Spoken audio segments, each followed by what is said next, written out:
বিমানের টিকিট পেতে মতিঝিলে ভিড় করছেন মালয়েশিয়াগামী অনেক যাত্রী। সেখান থেকে যুক্ত হবেন আমাদের সহকর্মী সাবরিনা মজুমদার। সাবরিনা, আপনি তো মতিঝিলে রয়েছেন, টিকিট প্রত্যাশীরা কি বলছেন, আর কর্তৃপক্ষ কি এই বিষয়ে কোনো বক্তব্য দিয়েছে কিনা, কি তথ্য রয়েছে জানাবেন?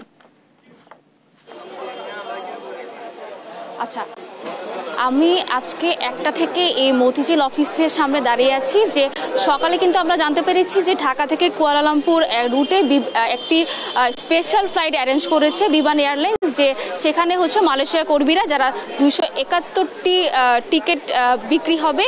এবং সেজন্যই আমি আজকে সকালে যেটি দেখতে পেয়েছি যে আস্তে আস্তে যারা টিকিট প্রত্যাশী তারা কিন্তু এখানে এসে ভিড় করেছেন। কিন্তু এখানে যারা এসেছেন তারা ভিতরেও, আমি কর্তৃপক্ষের সাথে অনেকবার কথা বলতে চেয়েছি যে তারা টিকিট কেন দিচ্ছে না। তারা বারবারই বলছে যে তারা কেউ সামনে আসতে চাচ্ছে না। ভিতরে যারা কর্মীরা আছেন এই বিমান বাংলাদেশ এয়ারলাইন্সে তারা ভিতরে আছেন, তারা কিন্তু বের হচ্ছে না, তারা কোনোভাবেই কোনো কথা বলতে চাচ্ছেন না। এই আচ্ছা, আপনি তো 1:30টার দিকে এসেছেন, তো আপনি এখানে কি দেখতে পাচ্ছেন?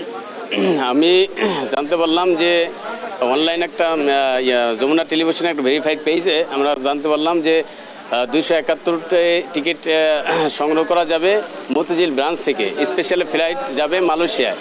তো এখানে আমি নিউজটা পাওয়ার পরে আমি চলে আসছি, 1:30টার ভিতরে আমি চলে আসছি। আসার পরে দেখি যে এখানে মানুষ খুব ক্রাউডেড, অনেক মানুষ জড়ো হয়েছে। কিন্তু এই আমরা একটু কথা বলার চেষ্টা করলাম, কিন্তু এখানে আমাদের কথা বলার কোনো সুযোগ দিল না। তারা বলতেছে যে এই মালয়েশিয়ার টিকিট সংক্রান্ত কোনো বিষয় এখানে না, এখানে হলো হজ ফ্লাইটের একটা বিষয় নিয়ে এখানে টিকিট নিয়ে কথা চলতেছিল, এটাই। আমরা এর বেশি কিছু জানি না। কিন্তু আচ্ছা, আপনি এই যে আপনার যে টিকিট পাচ্ছেন, এটা আপনাদের হচ্ছে দাবি?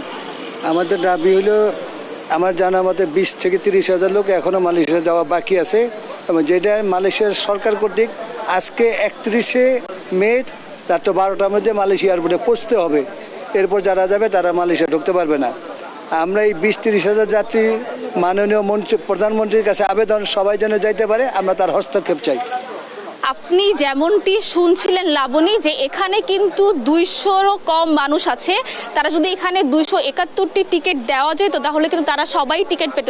এখানে কিন্তু সবাই তাদের প্রত্যাশা অনুযায়ী হচ্ছে মালয়েশিয়া যাওয়ার জন্য এখানে প্রায় প্রত্যেকে 1টা থেকে এখানে ভিড় করে এসেছেন এবং বসে এসেছেন।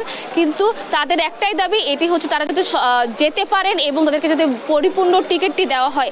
এই ছিল সর্বশেষ খবর। লাবণী, ধন্যবাদ সাবরিনা আমাদের সাথে যুক্ত থাকার জন্য। দর্শক, আমাদের সহকর্মী যেমনটি বলছিল, আজ রাত 12টার মধ্যে মালয়েশিয়া প্রবেশ করতে হবে যারা প্রবাসী কর্মী রয়েছে। এ ব্যাপারে মতিঝিল থেকে টিকিটের বিষয়ে সর্বশেষ তথ্য জানছিলাম আমরা।